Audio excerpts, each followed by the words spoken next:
మరో breaking news చూస్తున్నాం. సిద్దిపేట జిల్లా ములుగు ఆర్వీఎం నర్సింగ్ కాలేజ్ విద్యార్థినుల ఆందోళనపై బిగ్ టీవీ కృషి ఫలించింది.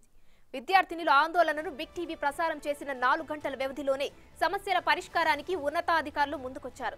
స్టూడెంట్స్ ఎదుర్కొంటున్న సమస్యలపై ఆందోళన విషయం తెలుసుకున్న కేరళ సీఎం పినరై విజయన్ తెలంగాణ సీఎంఓ దృష్టికి సమస్యను తీసుకెళ్లారు. కాలేజీలో చదువుతున్న సుమారు 500 మంది విద్యార్థులు కేరళ రాష్ట్రానికి చెందినవారు. వారి సమస్యలపై స్పందించిన కేరళ సీఎం పినరై విజయన్ తెలంగాణ సీఎంఓతో సంప్రదింపులు జరిపి సమస్యను పరిష్కరించేలా చూడాలని కోరినట్లుగా తెలుస్తోంది.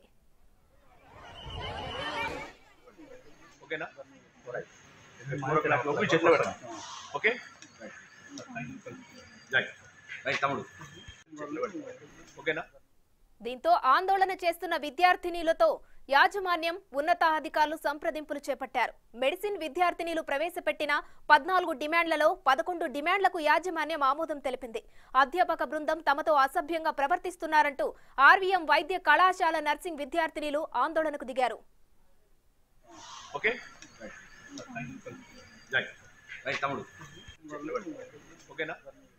ఆర్వీఎం మెడికల్ కాలేజ్ లక్ష్మకపల్లి ములుగు మండలం సంబంధించి సిద్దిపేట జిల్లా.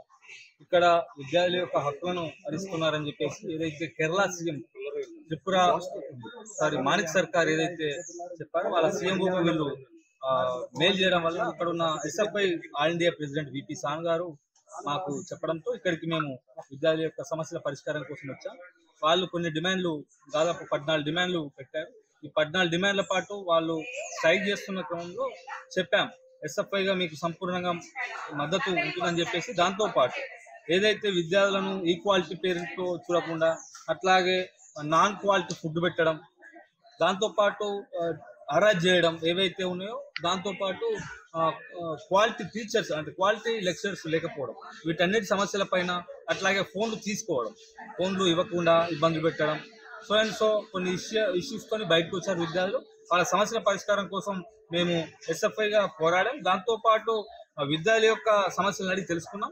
ఏదైతే ఇక్కడ ఉన్న ఆర్వీఎం మేనేజ్మెంట్తో సిఇఓ గారితో శ్రీనివాసరావు గారితో మాట్లాడా ఏదైతే వాళ్ళు ఇచ్చారో ఈరోజు 19వ తారీఖు 10 రోజులలో సమస్యలు ఏమేమి ఉన్నాయో ఆ సమస్యలు పరిష్కరిస్తామని చెప్పేసి చెప్పారు. 10 రోజులు అంటే 29వ తారీఖు వరకు సమస్యలు పరిష్కరించకపోతే ఎస్ఎఫ్ఐ ఆధ్వర్యంలో 30వ తారీఖు రోజు ఇదే సంబంధించి ఇక్కడనే ఈ 30వ తారీఖు రోజు మళ్ళీ విద్యార్థులను ఐక్యం చేసి మళ్ళీ పోరాటాలు చేస్తామని చెప్పి ఎస్ఎఫ్ఐగా తెలియజేస్తూ, ఏదైతే విద్యార్థులకు ఇచ్చిన హామీలు నెరవేర్చకపోతే ఎస్ఎఫ్ఐ ఖచ్చితంగా మళ్ళీ స్పందిస్తుంది, ఖచ్చితంగా ఎస్ఎఫ్ఐ మళ్ళీ తిరిగి పోరాటం చేస్తుందని చెప్పి ఎస్ఎఫ్ఐగా తెలియజేస్తున్నాం.